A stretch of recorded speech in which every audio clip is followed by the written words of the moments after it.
kapatid, mga kaibigan, ipagpamanhin niyo po muli kung kami po ay naparito sa inyo pong lugar. Kami po ay maghahayag lamang ng libreng salita ng Panginoon. Hindi po kami manghihingi sa inyo ng kahit na anuman pong bagay, lalong-lalo na po ng pera, sapagkat ang kaligtasan na nagmumula sa Diyos ay libre lamang po, kaya't libre din po namin itong ipapahayag ngayon sa inyo. So, itong verse na babasahin ko ay super familiar po ito sa ating lahat. Sabi po sa Juan chapter 3, verse 16, John chapter 3, verse 16, sapagkat kayo na lamang ang pag-ibig ng Diyos sa sanlibutan, kaya't ibinigay niya ang kanyang buktong na anak upang ang sino mang sumasampalataya sa kanya ay hindi mapahamak, kundi magkaroon ng buhay na walang hanggan. Mga kapatid, dahil po sa ating mga kasalanan, si Kristo po ay naparito sa sanlibutan.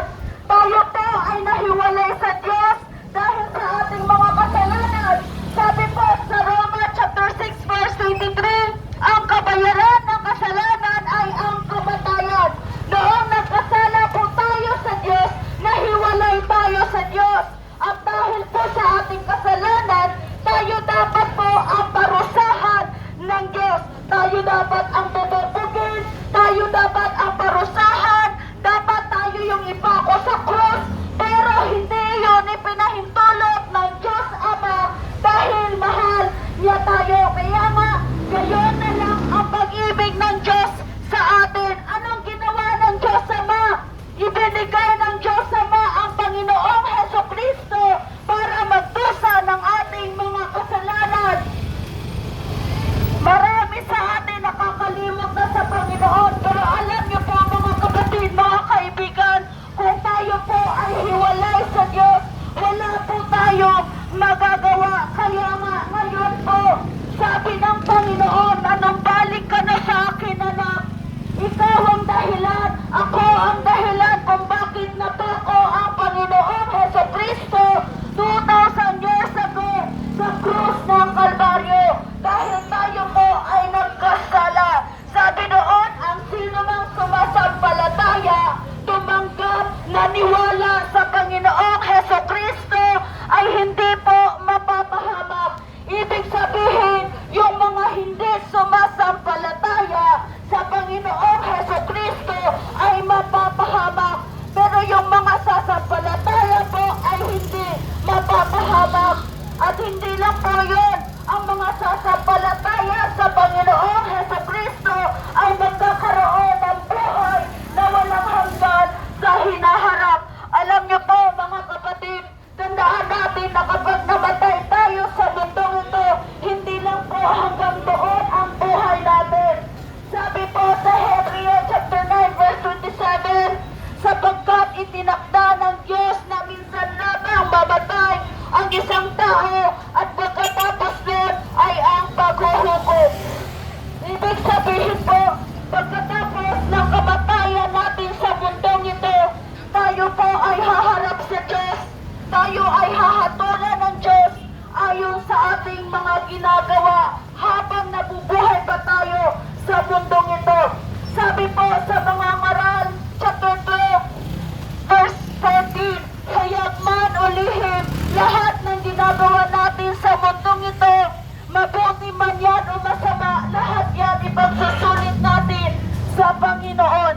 Mga kapatid, meron din po nakasulat sa John or sa Juan chapter 3 verse 36. Sabi po dito, ang sumasampalataya sa anak ay may buhay na walang hanggan. Ang sino man daw pong sumasampalataya sa Panginoong Hesukristo ay may buhay na walang hanggan. Ngunit ang hindi sumusunod sa Panginoong Hesukristo ay hindi magkakaroon ng buhay na walang hanggan. Sa halip mananatili sa Kanya ang poot ng Diyos. Ito po ay sulat ni Apostol Juan. At itong sulat na ito ay galing sa Panginoon. Sabi po dito sa salita ng Diyos, ang sino man daw po pinananahanan ng Panginoong Hesukristo sa kanyang buhay, siya po ay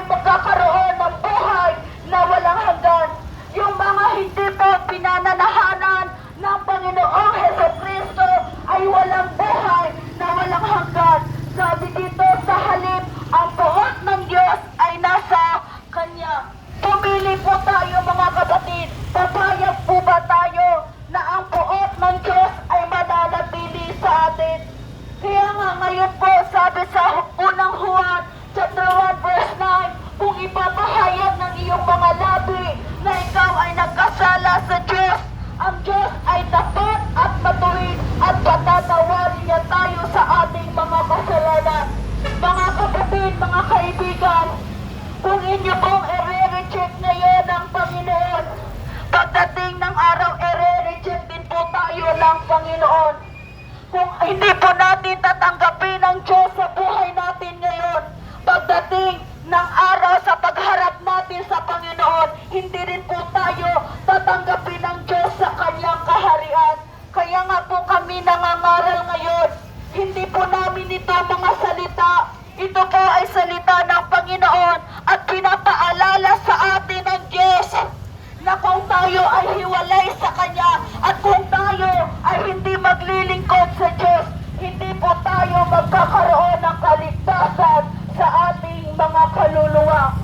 Ang salita ng Diyos po, ito po yung magliligtas ng ating mga kaluluwa. Hindi lang po tayo, yung buhay natin ngayon, ang kayang iligtas ng Panginoon kung sasampalataya tayo, kundi yung maging darating pang buhay. Kasi pagkamatay po natin sa mundong ito, meron pa pong buhay sa kabilang buhay. Kaya nga, pumili po tayo kung saan tayo, sa langit ba tayo, sa kaharian ng Diyos, o sa impyerno, hiwalay sa Diyos. At ngayon po mga kapatid, mga kaibigan, bago kami umalis sa lugar po ninyo, nais ko pong mag-iwan ng isang maikling panalangin para po sa ating lahat. Aming Diyos na banal at makapangyarihan sa lahat, Panginoon, yung buhay na meron kami, Panginoon, yung lakas na meron kami, O Diyos, yung mga hininga namin, Panginoon, ay galing sa iyo, Panginoon. Yung buhay namin, O Diyos, ay galing sa iyo at darating ang araw na ito ay babalik rin sa iyo, Panginoon. Lord, itinutulog ko ang bawat isang nakarinig ng mga salita mo sa lugar na ito. Pagpalain niyo po ang kanilang mga buhay, Panginoon. Ilayo niyo po sila sa namang uri ng disgrasya at kapahamakan. Ilayo niyo rin po sila, Ama, sa sakit at karamdaman, Panginoon. Pagpalain niyo po, O Diyos, lahat ng naghahanap buhay, nagtitinda, Panginoon, maging yung mga namimili, O Diyos, yung mga nagninegosyo, nagtatrabaho, maging yung mga walang trabaho, Panginoon, ay magkaroon ng trabaho. Pagpalain niyo rin po yung mga nag-aaral, Panginoon. Ama, panatilihin niyo po ang kaayusan at magandang panahon sa araw na ito. Salamat po, O Diyos. Sa iyo ko po ibinabalik ang mataas na pagpurit pasasalamat sa pangalan ng Panginoong Jesus. Amen and amen. Maraming salamat po. God bless po sa ating lahat. Mahal po kayo ng Panginoon.